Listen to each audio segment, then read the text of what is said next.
मिस्र इजरायलियों से भरा हुआ था। नया फिरौन डरता था कि इजरायली बेहद शक्तिशाली बन जाएंगे, इसलिए उसने उन्हें गुलाम बनाकर उनसे बेहद बुरा बर्ताव किया। फिरौन ने आदेश दिया कि सभी इजरायली लड़के मार दिए जाएं। एक स्त्री ने अपने लड़के को टोकरी में रखा और उसे नदी के किनारे छोड़ दिया। उसकी बहन उसे देखती रही। फिरौन की बेटी नदी के किनारे नहा रही थी। उसे बच्चा मिल गया और उसने उसे रखने का निर्णय लिया। उसकी बहन ने उसके पालन पोषण के लिए की पेशकश की। फिरौन की बेटी ने उसका नाम मूसा रखा। मूसा बड़ा हुआ। एक दिन उसने देखा कि एक मिस्री इजरायली को मार रहा है।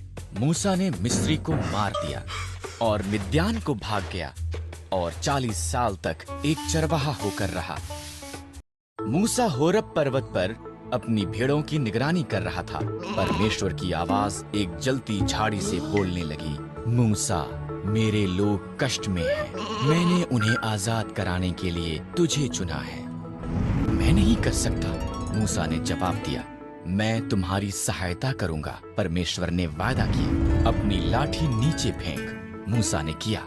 वो लाठी एक सांप में बदल गई। जब उसने इसे उठाया, वो पुनः एक लाठी बन गई।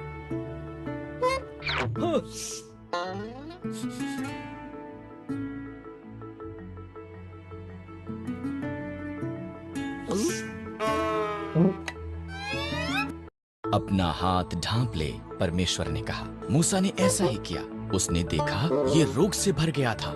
जब उसने दोबारा किया, वो चंगा हो गया था। ये जाकर फिरौन को दिखा। परमेश्वर ने कहा, मैं एक अच्छा वक्ता नहीं हूँ। मूसा ने कहा, मैं तुझे शब्द दूंगा। परमेश्वर ने कहा, तुम्हारा भाई हारून सहायता कर सकता है। इस तरह मूसा इजरायलियों को आजाद करने के लिए फिरौन को बताने के लिए गया।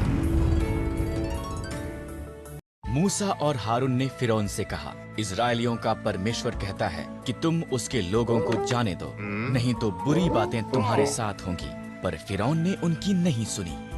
इसलिए परमेश्वर ने मिस्र में पानी को लहू में बदल दिया। कोई भी इसे पी न सका। तब उसने मिस्रियों के घरों को मेंढकों से भर दिया। हर तरफ मेंढक थे, फिर भी फिरौन ने उनकी नहीं सुनी। इसलिए परमेश्वर ने मिस्र के आकाश को कुत्तियों से भर दिया। वो वहां धूल के समान भर गई। फिर उसने मिस्र के देश को डांसों से भर दिया। फिर भी फिरौन ने उनकी नहीं सुनी।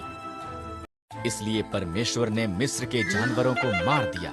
घोड़े, गधे, ऊंट, भेड़ें और बकरियां सब मर गए। फिर उसने मिस्री लोगों को फोड़े से पीड़ित किया।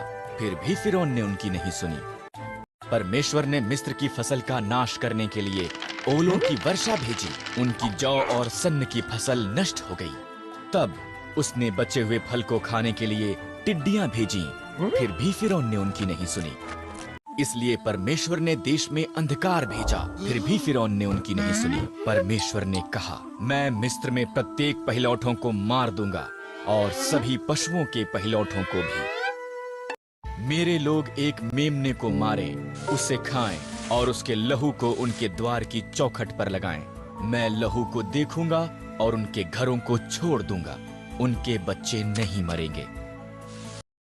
तुम इसे फसह कहोगे और सदा उसे याद रखोगे। इजरायलियों ने परमेश्वर की आज्ञा मानी, पर मिस्रियों के पहिलौठे मर गए, यहाँ तक कि फिरौन का पुत्र भी। अंत में फिरौन ने सुनी और उसने इजरायलियों को जाने दिया।